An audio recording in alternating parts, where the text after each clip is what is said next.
Good morning everyone, আমি বুলবুলি, তোমাদের সকলের প্রিয় দ্য ল্যাথখোর বঙে আবার অনেক অনেক অনেক স্বাগত।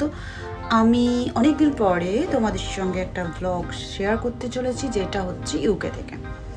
আর আমি এসেছি ইউকেতে ব্রাইটনে সোনুর সঙ্গে মিট করতে। সোনু তোমরা সকলেই জানো কম বেশি যে ও ইউনিভার্সিটি অফ সাসেক্সে পড়ে। তো হঠাৎ করে ঠিক হলো যে আমি ওর সঙ্গে দেখা করতে আসবো আর বেশ কিছুদিন ওর সঙ্গে সময় কাটাবো। তো চলো আজকে কিছু ভিডিওস তোমাদের সঙ্গে শেয়ার করা যাক। আর তার আগে জিজ্ঞাসা করে নিয়ে আশা করি তোমরা সকলে ভালো আছো, ভালো থাকো আর নিজেদের খেয়াল রেখো। চলো দেখা যাক।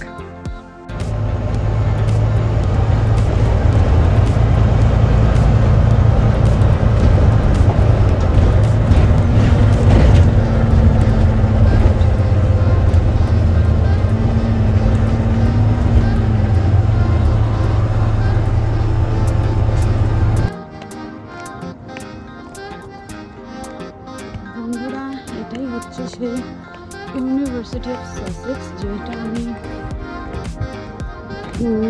বলতে পারো 1.5 বছর আগে ভিডিওতে প্রচুর পরিমাণে দেখেছি যখন সোনুর আসার কথা হচ্ছে। আর আজকে আমি সোনুর সাথে এসেছি সাসেক্স দেখতে। আমাদের এক্সপিরিয়েন্স যে আমার স্বপ্ন সফল হয়েছে। আর এবার সোনু যাচ্ছে।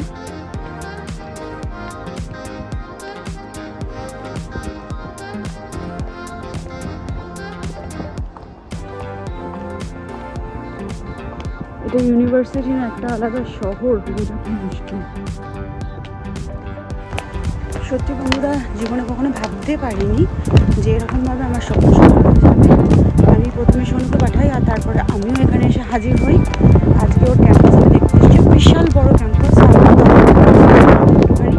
কারণ তোমরাই বা কত দেখবে, বোর হয়ে যাবে।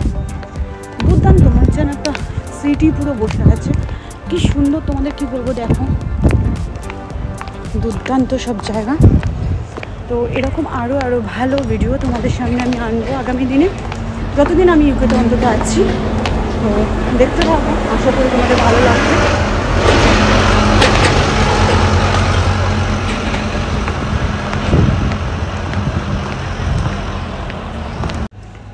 তো গাইজ, আমি এখন এখানে বসে আছি আর সোনু গেছে একটুখানি ভেতরে কথা বলতে। তো আমি বাইরে অপেক্ষা করছি কখনো আসবে। আর প্রচণ্ড রোদ্দুর এখানে। তো এটা ইউনিভার্সিটির ভেতরেই, দেখো কত সুন্দর জায়গা। কিছুক্ষণ অপেক্ষা করি। ওর হাতে একটা কিছু র্যাশ মতো হয়েছে অনেক দিন আগে, সেটা আস্তে আস্তে বেড়ে যাচ্ছে। তো আমি এখানে আসার পর ওকে ফোর্স করলাম যে একটু ডক্টর দেখিয়ে নেওয়া ভালো, কারণ অনেক দিন হয়ে গেছে জিনিসটা ও গাফিলতি করছে আর আস্তে আস্তে জিনিসটা বেড়েও যাচ্ছে। তো ওইটা দেখাতেই আজকে এখানে এসেছি। আর ও বললো তো চলো মা, আজ ইউনিভার্সিটি তো তোমাকে দেখিয়ে দিই। ড্রিম কামস ট্রু, মানে সত্যি স্বপ্নের মতো লাগছে। এরকমও হয় কিছু। আমি ইন্ডিয়াকে ছোটো করছি না, আই লাভ মাই ইন্ডিয়া, কারণ আমি ইন্ডিয়াতে থাকি, আমি ইন্ডিয়ান। বাট তবুও অনেক ফারাক। চলো তোমাদের সঙ্গে আরও শেয়ার করবো। তো বন্ধুরা, আমি এখন সোনুর জন্য অপেক্ষা করছি। সোনু একটু মেডিকেল সেন্টারে গেছে, এখানে হচ্ছে হেলথ সেন্টার, দেখতেই পাচ্ছ। তো ও আসলে আমরা আবার অ্যাকোমোডেশনে ফিরবো। তো ওর ইউনিভার্সিটিটা আমি একটুখানি দেখাই তোমাদের। ওরকম কাজ হচ্ছে। আর এখন চলছে সামার স্কুল। তো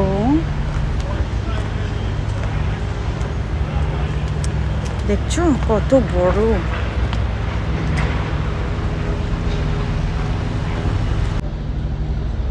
এই যে সামার স্কুলের সব স্টুডেন্টরা এসছে। আর আকাশটা দেখো কত সুন্দর। ওয়েদার এখানে মিনিটে মিনিটে চেঞ্জ হয়, কখনো মেঘ, কখনো রোদ্দুর, আর কখনো ঝপঝপ করে হয়ে যায় বৃষ্টি। তো এখনও পর্যন্ত আজকে একটা সানি ডে, অপূর্ব দিন। আর এখানে সানি ডে মানে সবাই ভীষণ মজা করে আর পার্টি করে।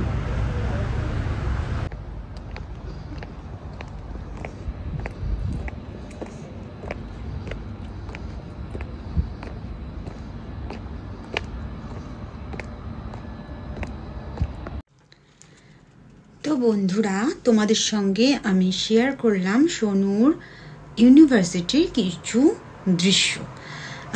যেহেতু সোনুর এখন এই মুহূর্তে ছুটি নেই, তাই জন্য আমি খুব একটা বাইরে বেরোতে পারছি না, আর সেই জন্য ইউকের ব্লগও আমি তোমাদের সঙ্গে খুব একটা শেয়ার করতে পারছি না, কারণ এখানকার টাইমিংটাই একটু অন্যরকম আমার জন্য। যেহেতু 4.5 ঘন্টা এটা পিছিয়ে আছে, সেই জন্য একটু প্রবলেম হচ্ছে। সকালে উঠে ওকে খাবার বানিয়ে দিয়ে তারপরে আমি আমার লাইভ করে, আর আমি একা বেরোচ্ছি না, কারণ বেরোতে বেরোতে তখন অনেকটাই টাইম চলে যাচ্ছে। আমারও নিজের একটু কাজ থাকে, রিলস বানানো বা অনেক কিছু করা। তো তোমরা কিছু মনে করো না, ছোট হলেও ব্লগটা আমি তোমাদের সঙ্গে শেয়ার করছি। আশা করি তোমরা এনজয় করবে আর এরকমভাবে আমাকে সাপোর্ট করবে, আমার সঙ্গে জুড়ে থাকবে। নিজের খেয়াল রেখো, ভালো থেকো, টাটা।